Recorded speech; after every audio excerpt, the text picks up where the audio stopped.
Master Mike 32 here. What's up, guys? Still, believe it or not, working on Madden 25 next gen. Trying to develop a slider set for this game. I just want to kind of preface this video and my statements with I think this could be one of the most broken games I've ever played in my life.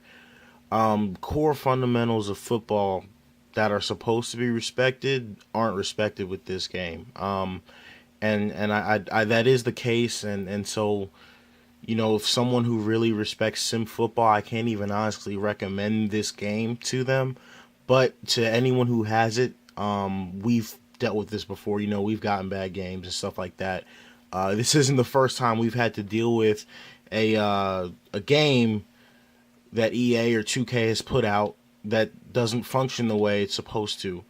And that said, it's our job as a community to try and get this game as playable as possible, and try to make it playable. So this slider set, I mean, this is crazy. I've had the game.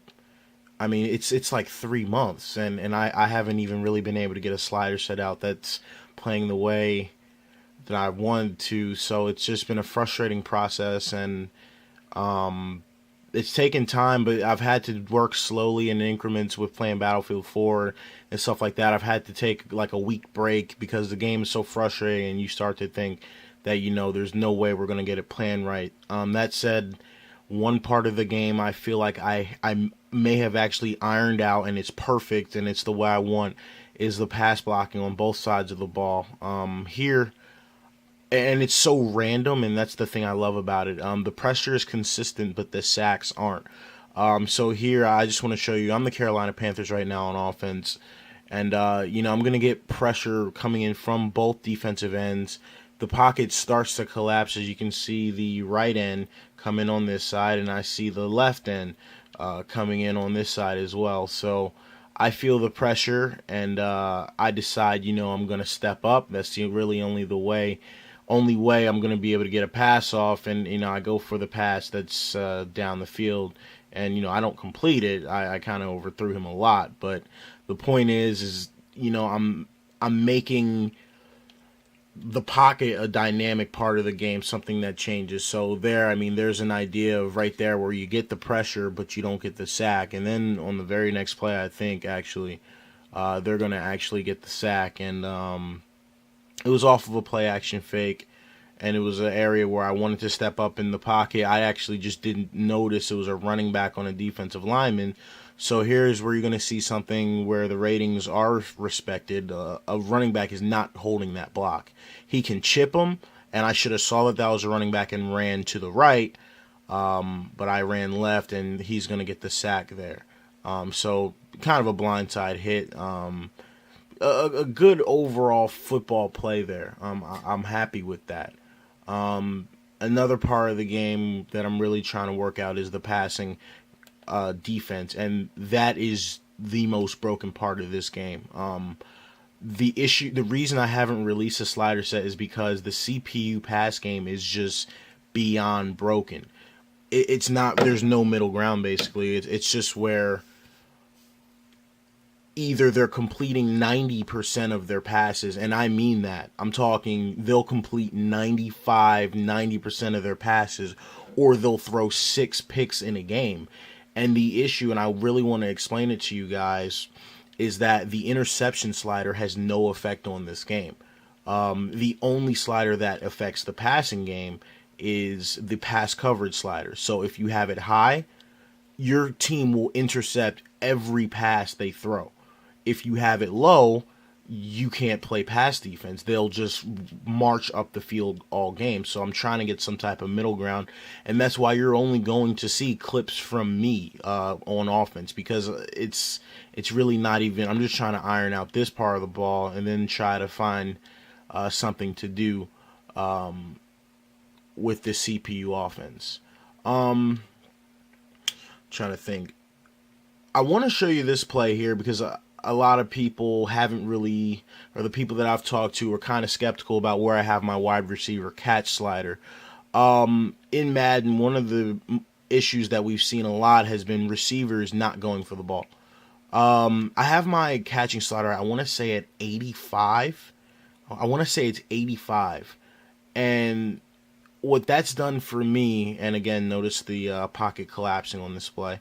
In this situation, if I wasn't ready to throw the ball, if I didn't see the guy I wanted to throw it to, I saw him cutting out of his break, so I decided to make the throw right there. If I hadn't, I probably would have had to run to the right because, I had the pressure really coming from all sides. But anyways, I saw him come out of his break here, and I just wanted to put the ball up for him. The biggest thing that I'm working on, which has been pretty solid so far, is that the receivers, I've been able to get receivers to jump up and go get the ball and not just wait for it to get to him. In this situation, it got him in a little bit of trouble. But the good thing about this play is he dropped it. And, this is a huge hit from a linebacker on Steve Smith. In real life, he's dropping this pass. You don't ever want your star receiver to take a hit like that from a linebacker coming across the middle. But what the high cat slider does is it makes the receiver go after the ball, which you can see, but it's not so high that they catch every single pass. And that's what I'm excited about. So far, that's been very solid for me. So I want to see if I can keep it that way. Here's a play. It's the wrong play. I want to show a play by the computer just to get a look at their passing game. I believe this was just a dump off.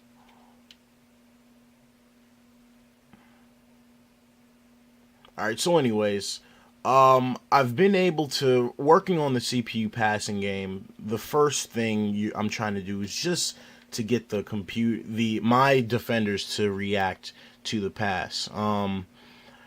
I've gotten them to stick a little bit closer, and I mean, in all honesty, on this play here, he ran a good route. He ran a good route, and he got open, and it's good to see my guy stick with him and not undercut this route. Now, I want to say this.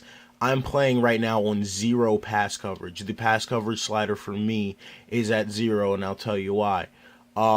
Even though he's right here, you can pause right here and see the quarterback.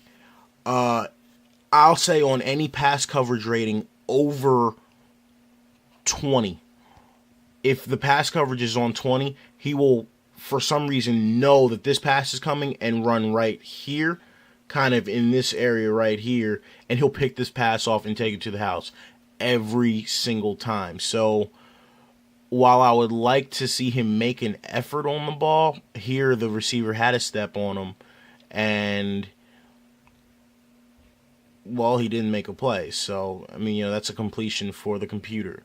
And for me, that's a good thing. It's not an interception. I should have made a video about it. The last game that I played, I had pass coverage at 50, reaction time at 50, and the interception slider at 50. And the interception slider was at 0. And the CPU threw 6 interceptions, and I only won the game by 3, and that's what really pissed me off. I said this would have been a really challenging game. It would have been an awesome game, but the CPU, they lost because they couldn't play a game without throwing 6 picks. So that's just a little channel update, to be honest. I may make a 2K video. I'm also upset about the state of that game as well. So we'll see if something happens with 2K. They have a lot of stuff that they need to get together before I even start to touch that game. I do have a slider set done, but I just want to see if they plan to patch the game again before I release it, because changes may need to be made in that situation. This video ran on a little bit long. Didn't mean to make a 10-minute video, but there's just a little bit of info in here. How I've been enjoying Madden. How I've been trying to make an enjoyable experience for everybody else. But stay tuned. There will be updates coming in the next couple of days. Take care, guys.